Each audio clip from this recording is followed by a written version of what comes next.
She has worked as investigator of Neighborhood Defender Service in Harlem and has been involved in a number of grassroots organizing efforts in the city.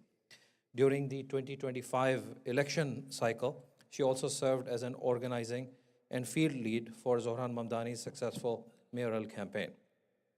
She's now a candidate for Congress in New York's 13th district, which includes much of Upper Manhattan and parts of Bronx. Please join me in welcoming Darializa. Salawat ala Muhammad wa ali Muhammad. Allahumma salli ala Muhammad wa ali Muhammad. Assalamu alaikum. It's so wonderful being here with you all. My name is Darializa. I'm running for Congress in New York 13, that is Upper Manhattan and parts of the Northwest Bronx. A little bit about myself. I am the daughter of Dominican immigrants, working class Dominican immigrants. My dad is a truck driver, his dad was a truck driver, and my mom was a single mom trying to raise her daughter, working odd jobs to try to make ends meet. And so I grew up in a context where of an immigrant family who was trying to just make it in a city that was unaffordable. I've lived uptown in Harlem and Washington Heights for my entire adult life, 14 years now. I'm 32. And I deeply, deeply love my district, my city. And so even though I never thought that I would run for office, when Justice Democrats reached out to me, I knew I had to consider it.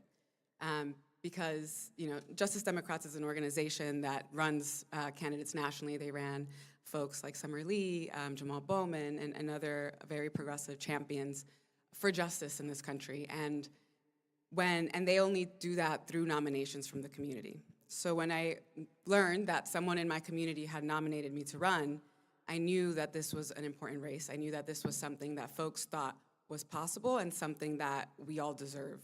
And so I'm running because as somebody who, has lived in this community and sees the struggle and has been organizing on so many of the issues, be that immigration justice or be that for Palestine, I know that we all deserve a representative who isn't bought by AIPAC. I'm also the only Muslim in my family. I reverted 3 years ago. Actually, the friend who pushed me to do it asked me, why have you fasted for 4 years and yet you haven't taken your shahada? She's here today, and when she asked me that, I thought, that is a great question.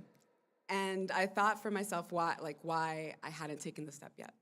But it was seeing how all of my friends who were showing up to organizing, who are Muslim, were showing up in the space, and the grace and love and passion that they had in these spaces of social justice, that really pushed me to join the faith.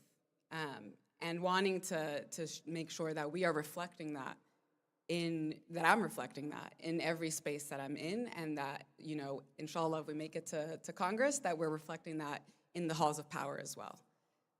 We are in a time where our tax dollars are not going towards the people who live here who desperately need them. Our housing for our people is in a state that should make us all feel deep shame. There are folks who are living in conditions with lead paint, who are lacking heat and hot water. All of this, while our tax dollars are going to wars and to genocide. We have the means to take care of our people here. What we lack is politicians and leadership with the political will to do that. While 180 little girls in Iran were slaughtered, there were over 150,000 school children in New York who were facing homelessness. We could be spending that money on our children here in New York to ensure that they have proper housing, dignified lives, a dignified education.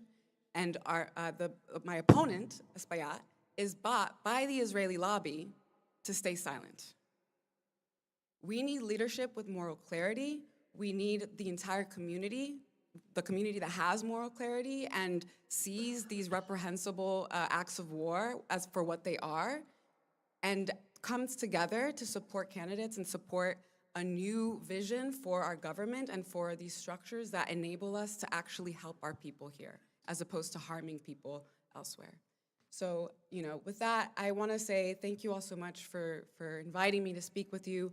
I hope that we'll continue to work together and to build this movement together, because we need folks with the moral clarity, with the passion, with the will, to make sure that we deliver for our communities, be that community in Harlem, in Washington Heights, or be it across oceans. So thank you all so much, and Ramadan Kareem. Thank you.